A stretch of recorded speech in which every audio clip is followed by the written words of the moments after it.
akibat hukum tidak dicantumkannya klausul pembebanan pajak dalam perjanjian berikatan jual beli tanah. Oke, selanjutnya latar belakang saya mengangkat judul tersebut yaitu karena tanah merupakan hak dasar dan juga kebutuhan dasar yang dibutuhkan oleh masyarakat.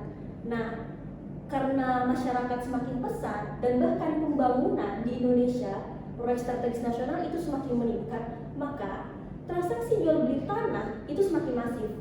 Nah, setelah transaksi jual beli tanah itu semakin masif, nah itu bukan hanya perpindahan hak, ternyata jual beli tanah juga mengakibatkan berpindahnya kewajiban perpajakan seperti PPh final, BPhtB, dan juga PBB. Nah, kenapa saya mengangkat judul ini? Karena dalam praktiknya klausul mengenai pembebanan pajak itu sering tidak ada di dalam kontrak jual beli tanah.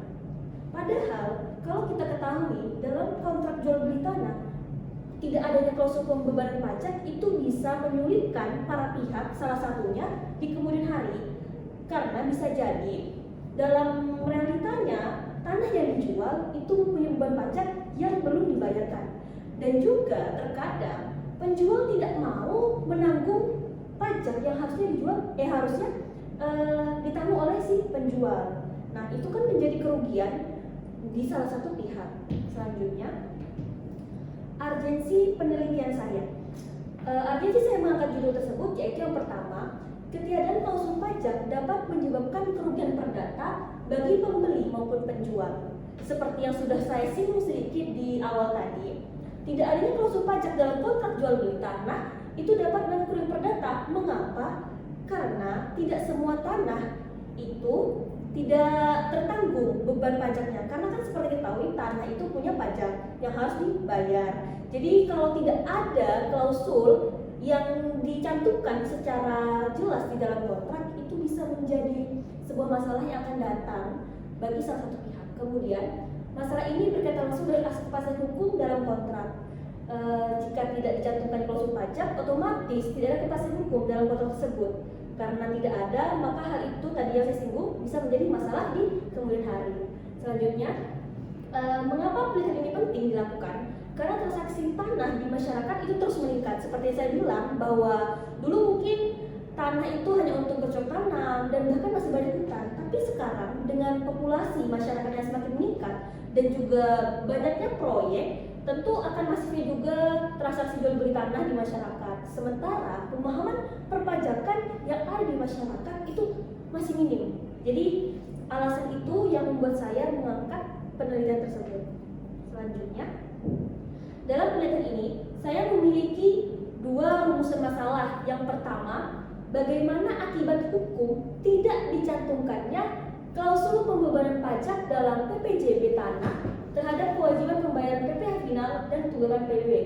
Lalu, yang kedua, bagaimana bentuk pertanggungjawaban dan ganti rugi perdata akibat tidak dicantumkannya klausul pembebanan pajak dalam PPJB tanah. Oke, selanjutnya, tujuan penelitian. Tujuan penelitian saya kurang lebih mungkin hampir dari alasan saya urgensi melakukan penelitian, yaitu yang pertama, menganalisa akibat hukum apa yang akan terjadi jika tidak dicantumkannya klausul pembebanan pajak dalam PPJB tersebut. Yang kedua, menganalisa bentuk pertanggungjawaban dan ganti rugi perdata yang dapat diajukan pihak yang dirugikan. Jadi, jika para pihak merasa dirugikan, sebenarnya bisa nggak sih minta pertanggungjawaban dan apakah itu bisa secara perdata? Itu yang ingin saya analisa. Selanjutnya, mempertegas sekali lagi bahwa penting sekali untuk mencantumkan klausul pajak demi terciptanya kepastian hukum dan mencegah sengketa atau permasalahan yang akan datang. Jadi itu urgensi juga tadi berhubungan sama tujuan penelitian. Selanjutnya, teori yang saya pakai atau literatur yang pertama yaitu teori kepastian hukum. Mengapa teori kepastian hukum? Karena kepastian hukum itu menuntut adanya peraturan yang jelas, tegas, dan dapat dipahami oleh para pihak. Seperti yang kita tahu, tujuan hukum itu ada 3, yaitu kepastian, kemanfaatan, keadilan. Dan menurut Gustav Rothbard, apabila ada dilema atau terjadi salah satu kita bingung antara ketiganya, maka hal apa yang harus kita dahulukan? Menurut Gustav Rothbard, yang harus kita dahulukan adalah sebuah kepastian. Mengapa? Karena dengan adanya kepastian itu tidak akan menjadi kebingungan dan itu akan membuat sebuah sesuatu menjadi jelas. Jadi arahnya seperti apa itu akan lebih jelas. Nah, itu terus tidak ada klausul pajak tadi itu menciptakan ketidakjelasan mengenai hak dan kewajiban para pihak. Seperti saya bilang bahwa ada pajak yang harus dibayar oleh pembeli dan juga ada yang harus ditanggung oleh si penjual. Nah, maka itu kita harus mencantumkan agar ada kepastian hukum dari pembebanan tersebut. Selanjutnya, asas-asas hukum yang ada di dalam perjanjian. Yang pertama, asas kebebasan berkontrak, yaitu memberikan kebebasan kepada para pihak untuk menentukan isi perjanjian termasuk pembebanan pajak. Jadi dalam kontrak jual beli pasti ada para pihak, yaitu pihak pertama dan kedua atau bisa jadi lebih. Nah, mereka diberi kebebasan dalam berkontrak menentukan isi itu ada kesepakatan bersama. Jadi akan lebih baik jika kesepakatan bersama itu dimanfaatkan dengan baik, yaitu mencantumkan klausul yang berpengaruh untuk kemudian hari, yaitu tentang pembebanan pajak. Selanjutnya yaitu asas konsensualisme, yaitu menekankan adanya kesepakatan para pihak sebagai dasar lahirnya perjanjian. Asas ini menekankan adanya kesepakatan, yaitu memastikan bahwa para pihak sudah sepakat.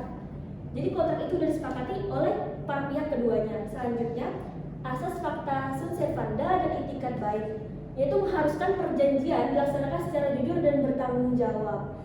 Jadi asas ini harus dilaksanakan karena ini ada asas hukum perjanjian. Jadi alangkah baiknya tadi dicantumkan kenapa? Karena ada bisa dipertanggungjawabkan. Jadi jika sudah ada di dalam perjanjian, maka sejatinya hal itu harus dipertanggungjawabkan. Selanjutnya unsur-unsur kontrak. Di dalam kontrak itu ada 3 unsur.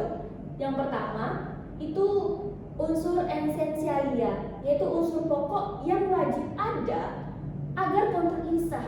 Misalnya para pihak. Kalau tidak ada para pihak, maka tidak ada kontrak. Karena kita bayangkan jika salah satu aja, buat apa dia ada kontrak jika itu sendirian. Selanjutnya yaitu unsur naturalia, yaitu unsur yang otomatis dianggap ada berdasarkan undang-undang. Jadi anggapannya jika di dalam perjanjian kontrak tersebut tidak ada dicantumkan, namun secara undang-undang itu ada, maka otomatis hal itu dianggap ada dalam kontrak.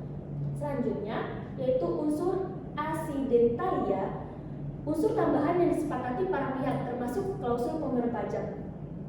Ini adalah klausul tambahan, misalnya dari salah satu pihak ingin menambahkan suatu klausul, misalnya kesepakatannya mau dikurang, mau ditambahi, atau ada pengaturan jika ada force majeure, misalnya terjadi suatu hal yang tidak diinginkan dan mereka ingin menambahkan mengenai itu namanya unsur accidentalia di dalam kontrak.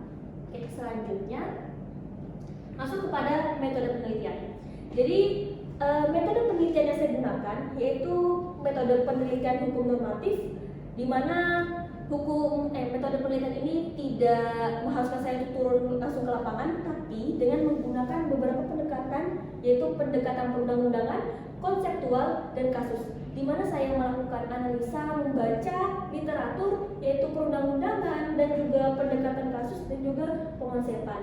Nah, bahan-bahannya karena saya normatif, itu namanya jadi bahan hukum, yaitu dari KU Perdata, UPA, UPH, dan juga literatur lainnya yang masih sejalan dan selaras dengan penelitian saya. Dan ini beberapa peraturan yang saya gunakan dalam metode penelitian saya, yaitu Undang-Undang Dasar yang pastinya, yaitu Undang-Undang Dasar Negara Republik Indonesia tahun 1945, kemudian kita Undang-Undang Hukum Perdata, KU Perdata atau BW, dan ada Undang-Undang Nomor 5 tahun 1960 tentang Peraturan Dasar Pokok-pokok Agraria. Karena di sini ada jual beli tanah, maka saya tentunya harus juga memasukkan undang-undang ini. Kemudian Undang-Undang Nomor 28 tahun 2007 tentang ketentuan umum dan tata cara perpajakan, karena yang saya bahas adalah klausul pembebanan pajak dalam sebuah kontrak. Selanjutnya Undang-Undang Nomor 36 tahun 2008 tentang pajak penghasilan, karena jual beli maka harus ada saya baca dan juga saya analisa terkait Undang-Undang pajak penghasilan.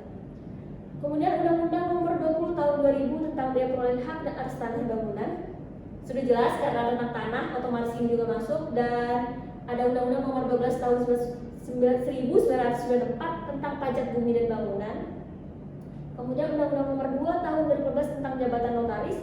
Kenapa ini juga harus saya kaitkan? Karena pembuatan kontrak itu biasanya sejatinya dilakukan di notaris, melibatkan akademis. Selanjutnya Peraturan Pemerintah Nomor 24 Tahun 1997 tentang pendaftaran tanah. Pendaftaran tanah ini juga bersinggungan karena otomatis jual beli tanah ada pendaftaran atau balik nama yang akan dilakukan dalam proses jual beli tanah tersebut. Oke, selanjutnya Peraturan Pemerintah Nomor 34 Tahun 2016 tentang PPh atas penghasilan dari pengalihan atas tanah dan atau bangunan. Kemudian Peraturan Menteri Keuangan Nomor 261/PMK.03/2016 dan beberapa putusan Mahkamah Agung yang mungkin relevan dengan penelitian saya itu juga akan saya gunakan menjadi referensi dan bahan hukum dan bahan-bahan saya untuk menganalisa metode penelitian saya. Mungkin itu aja dari saya, desain riset mengenai pembebanan klausul pajak tidak dicantumkan dalam kontrak. Mungkin sudah cukup ya. Terima kasih teman-teman sudah mau mendengarkan penyampaian desain riset saya. Saya ucapkan terima kasih. Saya akhiri. Assalamualaikum warahmatullahi wabarakatuh. Waalaikumsalam.